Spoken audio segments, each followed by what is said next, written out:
अस्सलाम वालेकुम नाज़रीन, आप देख रहे हैं जोत न्यूज और मैं हूं एमएल आरिफ डेली इश्यूज के साथ। जस्टिस काजी फाइज ईसा का दबंग ऐलान। चीफ जस्टिस उमर अता बंदियाल की मौजूदगी में कहा कि बेंच की तश्कील के मुतल्लिक पार्लियामेंट के कानून की मुअत्तली के दौरान किसी भी केस की समाअत कैसे हो सकती है और मैं किसी भी ऐसे बेंच का हिस्सा नहीं बन सकता जब तक प्रैक्टिस एंड प्रोसीजर बिल का फैसला नहीं किया जाता। 1956 से आर्मी एक्ट के तहत कई अफराद टांग दिए गए और फिर 1973 का आइन भी बना और आपको आज इंसानी हुकूक याद आ गए। जस्टिस सरदार तारिक मसूद दरख्वास्त गुजार बैरिस्टर एजाज एहसन से मुखातिब होते हुए उन्होंने कहा। तो चलते शुरू करते हैं कि आज सुप्रीम कोर्ट के अंदर जो समाअत हुई फौजी अदालतों के मुतालिक उस पर क्या हुआ। सुप्रीम कोर्ट के दो सीनियर तरीन जजेस जस्टिस काजी फाइज ईसा और जस्टिस तारिक मसूद ने फौजी अदालतों में सिविलियंस के ट्रायल के खिलाफ दायर दरख्वास्तों की समाअत करने वाले 9 रुकनी बेंच से अलहदगी अख्तियार कर ली। उन जजों की जानिब से बेंच से अलहदगी अख्तियार करने के बाद चीफ जस्टिस उमर अता बंदियाल की सरबराही में तश्कील दिया गया 9 रुकनी बेंच टूट गया। जुमेरात की दोपहर जब इस केस की समाअत का आगाज हुआ तो जस्टिस काजी फाइज ईसा ने अटॉर्नी जनरल से मुखातिब होकर कहा कि आप रोस्ट्रम पर आ जाएं, मैं कुछ ऑब्जर्वेशन देना चाहता हूं। जस्टिस काजी फाइज ईसा ने कहा कि सिर्फ और सिर्फ आइन अदालत को दायरा समाअत का अख्तियार देता है और अदालत उज़्मा के हर जज ने हलफ उठाया है कि वो आइन और कानून के तहत केसों की समाअत करेगा।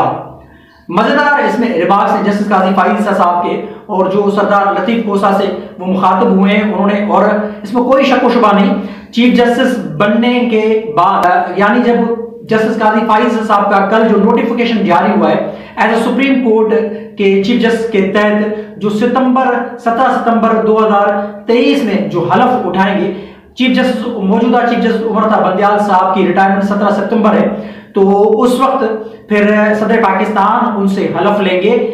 जस्टिस काजी फाइज साहब चीफ जस्टिस ऑफ पाकिस्तान बनेंगे, तो बड़े ही ऑनरेबल किस्म के ये बंदे हैं और बड़े ही अपना आला ज़र्फ के इंसान हैं। तो उन्होंने सरदार लतीफ कोसा से आगे जो मुखातिब होकर उन्होंने कहा है कि बड़े जबरदस्त किस्म के रिमार्क्स आपके सामने उस पर दरख्वास्त गुजार एजाज एहसन के वकील सरदार लतीफ कोसा ने कहा कि हमें खुशी का इजहार तो करने दें, जिस पर जस्टिस काजी फाइज ईसा ने कहा कि आप खुशी का इजहार बाहर कर सकते हैं, ये अदालत है कोई सियासी फोरम नहीं।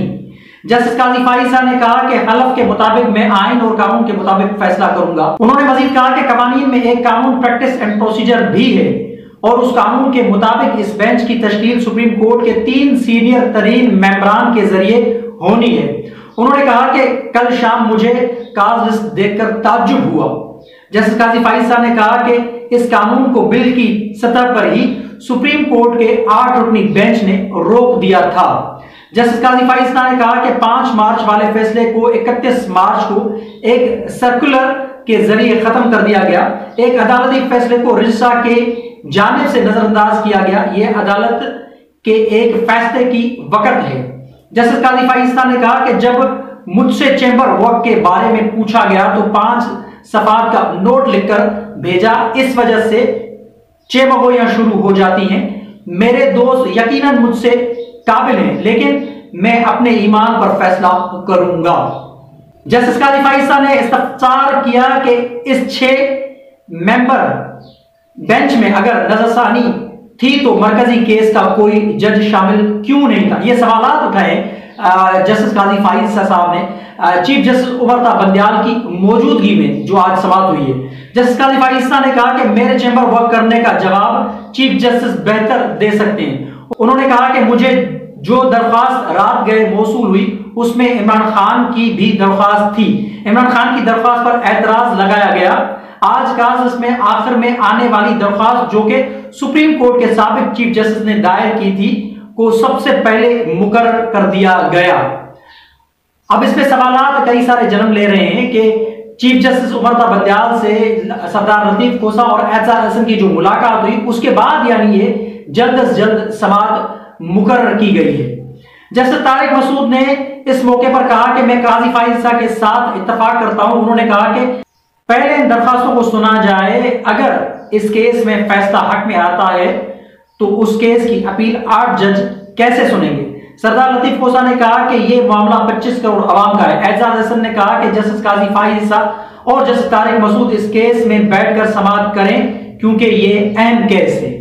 लेकिन बेंच बिलाखिर टूट गया, जैसा कि सुप्रीम कोर्ट ने इस अपना सुओ मोटो का जो अख्तियार इस्तेमाल किया इलेक्शन के मामला के ऊपर, तो वैसे ही 9 रुकनी बेंच पहले बना, फिर 9 में से 7, 7 में से 5, 5 में से फिर 2, 3 और 4-3 का मामला हुआ। आज भी बिलाखिर ये बेंच टूट गया। अब 7 रुकनी बेंच इस केस की समाअत करेगा। लेकिन क्या, जैसे जस्टिस काजी फाइज ईसा साहब ने यह सवाल उठाया है कि प्रैक्टिस एंड प्रोसीजर बिल अभी सुप्रीम कोर्ट के अंदर मौजूद है, उस पर फैसला नहीं हुआ, तो क्या ये बेंच जायज करार दिया जाएगा? और क्या जो इस पर फैसला आएगा तो वो फैसला आइन और कानून के मुताबिक होगा? और जस्टिस सरदार तारिक मसूद साहब ने जो सवाल उठाए कि आप 1956 से लेकर 1973 के आइन तक जो खिलाफ वर्जी हुई, आपको आज इंसानी हुकूक की याद आई है, जो एजाज हसन से मुखातब करते हुए उनका बड़ी अहम समाअत और अहम सवालात। बिलाखिर बेंच टूट गया, लेकिन आगे देखें क्या होता है। तो कमेंट सेक्शन में अपनी राय का इजहार जरूर कीजिएगा। तब तक के लिए अल्लाह हाफिज।